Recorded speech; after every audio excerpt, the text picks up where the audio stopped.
Hello my friends, it is Aimee Esther here with another video, and today I wanted to share with you my tips and tricks for exercising with orthostatic intolerance.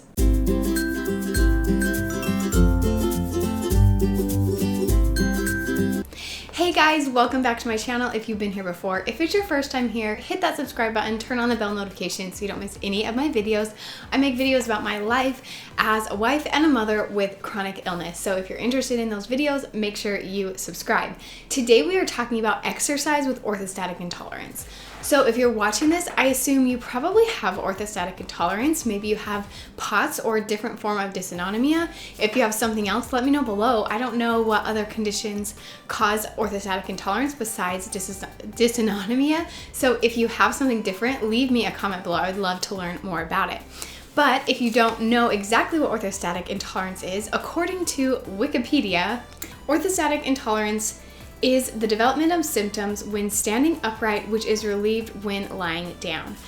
So if you get symptoms when you stand upright, like I do, you probably have orthostatic intolerance. So that can make it a little difficult to exercise. However, exercising helps orthostatic intolerance. It is one of the treatments for orthostatic intolerance. So even though it is hard to exercise, there are ways to do it, and it definitely makes me feel a lot better. So I'm going to share with you my tips and tricks. So I have POTS, postural orthostatic tachycardia syndrome. And so I get really sick when I stand. So a few of the things that I do is, number one, I always wear compression socks. Now I have a video, I'll link it down below, which is my POTS must-haves, and I share with you my favorite compression socks that I wear when I exercise. I have different ones that I wear day to day, but I have special ones for exercising, and they're just cheaper ones. I don't buy the most expensive ones for exercising since I do sometimes get sweaty and things like that. And so I have that linked below if you want to know the exact ones that I use. My next tip for exercising with orthostatic intolerance is to do floor exercises. Do things that are on the floor that have your legs laying in front of you, where you are not in a standing position, causing your orthostatic intolerance to worsen. So a few things that you could do is the rowing machine. You can do things like ab workouts, crunches, planks, all of those types of exercises. If you're interested in seeing some of my workouts, I mostly work out at the gym, but I do have some home workouts for days where I don't have time to get to the gym or whatever is going on. And so if you're interested in seeing my exact workouts, make sure you leave me a comment below, let me know. But there's lots of different things you can do laying down. You could probably just Google it and find a lot of different exercises. Again, if you want to see a whole workout on something that I do with a full floor workout, just let me know in the comments below and I will totally make that video for you. My next tip for you is to avoid cardio. And I will do the rowing machine, which is a bit of cardio. I used to warm up every day doing the elliptical, and I found that it actually made me feel worse.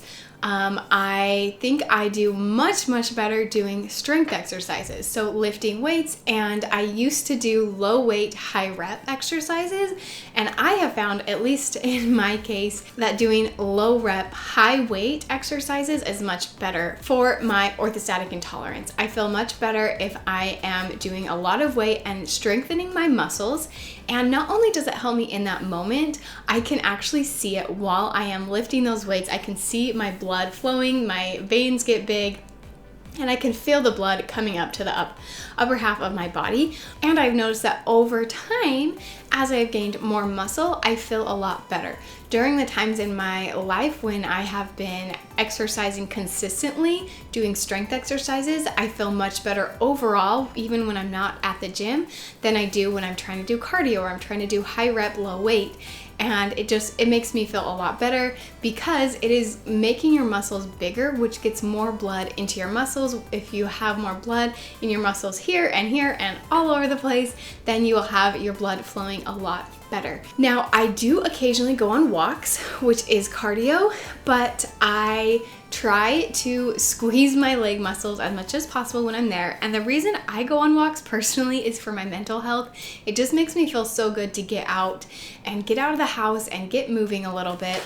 I don't do very well with things like shopping because I am very often stopping and looking at things. So when I do cardio or when I do go on walks, I try to make sure I keep moving and that I don't stop, that I squeeze my leg muscles every once in a while to make sure that that blood is still flowing up to the upper half of my body. And I try to do it when it is not too hot. So that is my next tip for you, is to stay cool. Try not to overheat your body when you're exercising. Now, again, with the strength exercises, that is much easier for me to not let myself overheat than it is with cardio. I always overheat when I do cardio, and I just find that most of the time cardio actually just makes things worse because I'm hotter. It is not getting my blood flowing like I want to, and it just makes me feel a lot worse. The next thing that I have for you is to make sure you are staying hydrated. So drink lots and lots of water and electrolytes, especially before you go and exercise. We know if you have dysautonomia or POTS that drinking water and electrolytes and salt is so important, and it helps you to feel a lot better. It's one of the basic treatment plans for someone with POTS or orthostatic intolerance.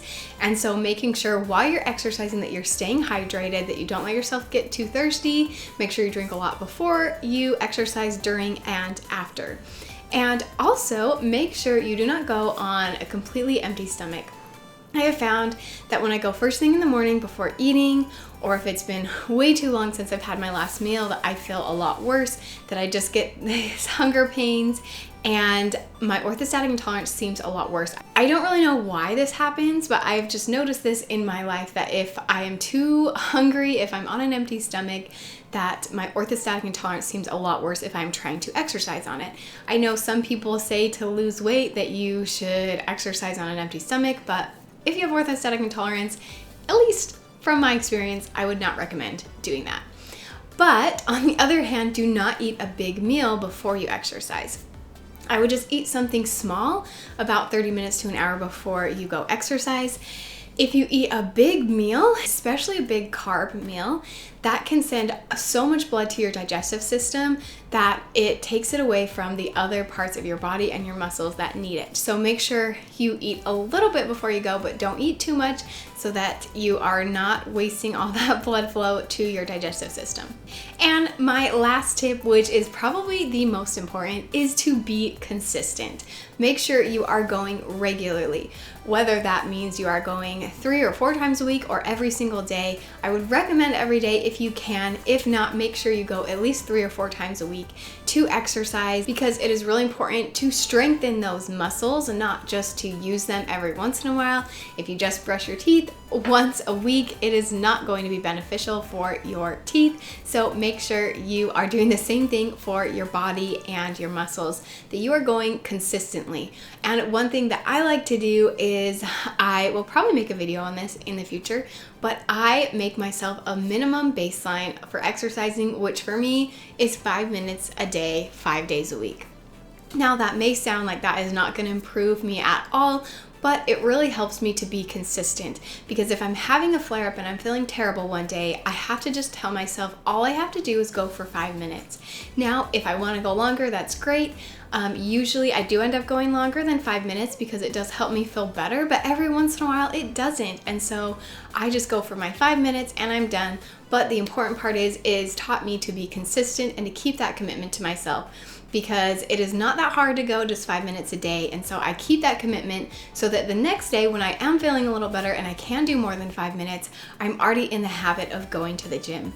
So those are my tips for you. I hope they were helpful. If you have any more tips for me on how you exercise with orthostatic intolerance, leave me a comment below. Let me know what you do so that I can have even more motivation to get myself to the gym and get exercising. I hope this video was helpful. If it was, give it a thumbs up, and I will see you on the next video. Thank you.